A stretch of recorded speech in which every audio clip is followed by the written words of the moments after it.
भारत के लोकतंत्र के इतिहास में ये पहली बार हुआ है कि एक सिटिंग चीफ मिनिस्टर को केंद्र सरकार द्वारा गिरफ्तार किया गया है। एक ऐसे केस में गिरफ्तार करना जहां पर आज तक ईडी कोर्ट्स के सामने कोई भी सबूत नहीं रख पाई है। एक तरफ हेमंत सोरेन की गिरफ्तारी होती है, दूसरी तरफ कांग्रेस पार्टी का बैंक अकाउंट फ्रीज होता है। ये आने वाले लोकसभा चुनाव को, आने वाले पूरे देश में होने वाले चुनाव को अफेक्ट करने का तरीका है, विपक्ष को खत्म करने का तरीका है। भारत के लोकतंत्र के इतिहास में यह पहली बार हुआ है कि एक सिटिंग चीफ मिनिस्टर को केंद्र सरकार द्वारा गिरफ्तार किया गया है। यह भारत के लोकतंत्र के इतिहास में पहली बार हुआ है कि लोकसभा की चुनाव की घोषणा के बाद एक नेशनल पार्टी के नेशनल कन्वीनर को गिरफ्तार किया गया है। यह बिल्कुल साफ है कि अरविंद केजरीवाल जी की गिरफ्तारी भारतीय जनता पार्टी की एक राजनीतिक साजिश है। ईडी का उपयोग करके एक विपक्षी दल के राष्ट्रीय नेता को गिरफ्तार करना, एक ऐसे केस में जिसमें 2 साल की इन्वेस्टिगेशन के बाद भी ₹1 की भी recovery of proceeds of crime नहीं हुई है। एक ऐसे केस में गिरफ्तार करना जहां पर आज तक ईडी कोर्ट्स के सामने कोई भी सबूत नहीं रख पाई है, सिर्फ और सिर्फ ये दिखाता है कि ये भारतीय जनता पार्टी का डर है, ये प्रधानमंत्री नरेंद्र मोदी जी का डर है। प्रधानमंत्री नरेंद्र मोदी जी को, भारतीय जनता पार्टी को ये लगता है कि अगर देश में कोई एक नेता है जो उन्हें चैलेंज कर सकता है तो उस नेता का नाम अरविंद केजरीवाल है। इसलिए भारतीय जनता पार्टी और प्रधानमंत्री नरेंद्र मोदी जी हर संभव कोशिश कर रहे हैं कि वो अरविंद केजरीवाल को कुचल दें, आम आदमी पार्टी को कुचल दें। तभी एक के बाद एक आम आदमी पार्टी के एक एक नेता को गिरफ्तार किया जा रहा है। आज आम आदमी पार्टी के number 1, number 2, number 3, number 4, number 5 के सारे नेताओं को झूठे आरोपों पर भारतीय जनता पार्टी शासित केंद्र सरकार और उनके पॉलिटिकल हथियार एनफोर्समेंट डायरेक्टरेट ने गिरफ्तार कर लिया है। लेकिन मैं भारतीय जनता पार्टी को यह बताना चाहती हूं कि अरविंद केजरीवाल सिर्फ एक मुख्यमंत्री नहीं है, अरविंद केजरीवाल सिर्फ एक नेता नहीं है, अरविंद केजरीवाल एक विचार है, अरविंद केजरीवाल एक प्रेरणा है। अरविंद केजरीवाल वो आदमी है जो अपनी IRS की नौकरी छोड़कर, इनकम टैक्स की नौकरी छोड़कर दिल्ली की सड़कों पर उतरा था इस देश के लोकतंत्र को बचाने के लिए, इस देश के संविधान को बचाने के लिए।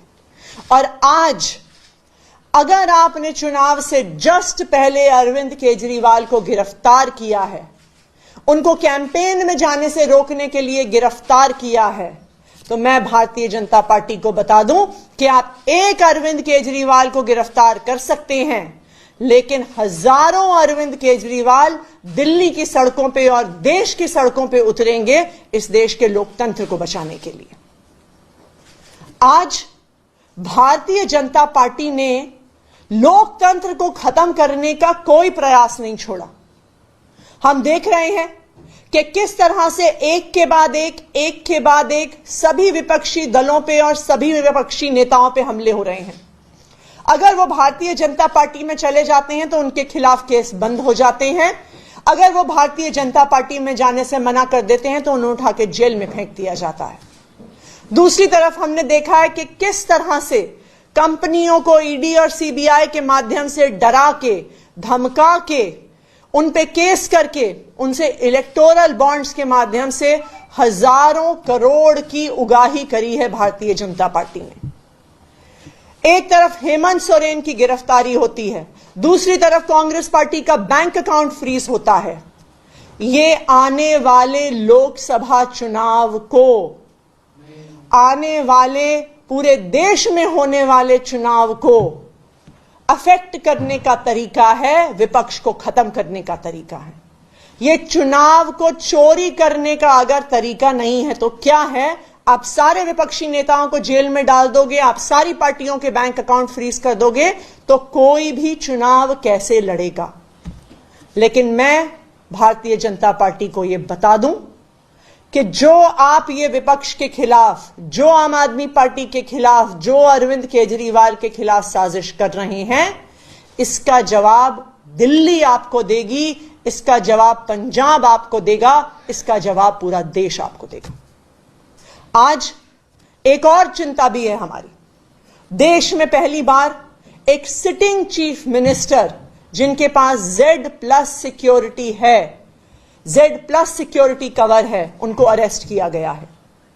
अब अरविंद केजरीवाल, दिल्ली के मुख्यमंत्री अरविंद केजरीवाल जी की सिक्योरिटी के लिए कौन जिम्मेदार है? आज वो ईडी के ऑफिस के अंदर हैं। उस ऑफिस के अंदर कौन जा रहा है, क्या लेके जा रहा है, इसके लिए कौन जिम्मेदार होगा?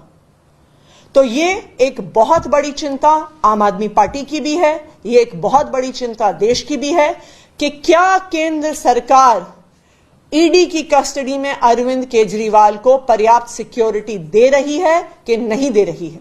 ये केंद्र सरकार का अपना असेसमेंट है कि वो Z+ सिक्योरिटी की आवश्यकता रखते हैं, और एक Z+ सिक्योरिटी की आवश्यकता रखने वाले एक सिटिंग चीफ मिनिस्टर को कस्टडी में रखते हुए ईडी ने उनका क्या सिक्योरिटी का अरेंजमेंट किया है, इस बात को केंद्र सरकार को देश के सामने रखना होगा। Thank you. मैम, आपको क्या लगता है सिक्योरिटी वाला जो आपने सवाल खड़ा किया है, क्या लग रहा है किसी तरीके की साजिश आपको लग रही है कि हो सकती है, या किस तरीके का कंसर्न आप जता रही हैं? देखिए, अरविंद केजरीवाल जी एक Z+ सिक्योरिटी के प्रोटेक्टी हैं। अरविंद केजरीवाल जी इस देश के इतिहास में पहली बार अरेस्ट हुए सिटिंग चीफ मिनिस्टर हैं। हेमंत सोरेन जी की भी जब गिरफ्तारी हुई थी, उन्होंने गिरफ्तारी से पहले इस्तीफा दे दिया था। तो आज ये बहुत बड़ा सवाल है कि एक सिटिंग चीफ मिनिस्टर को जो सिक्योरिटी मिलनी चाहिए, क्या उनको ईडी की कस्टडी में मिल रही है? कौन उस ईडी के ऑफिस में अंदर जा रहा है?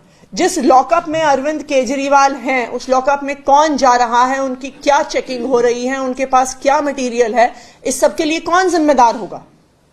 एक कारण है कि एक सिटिंग चीफ मिनिस्टर को, एक संवैधानिक पद पे बैठे हुए व्यक्ति को Z+ सिक्योरिटी दी जाती है, क्योंकि उनके लिए कहीं से भी बड़े सिक्योरिटी के खतरे हो सकते हैं। लेकिन आज जब एक सिटिंग चीफ मिनिस्टर को ईडी की कस्टडी में ले लिया जाता है, तो उनकी सेफ्टी और सिक्योरिटी के लिए कौन जिम्मेदार है, इसका जवाब केंद्र सरकार को देना होगा।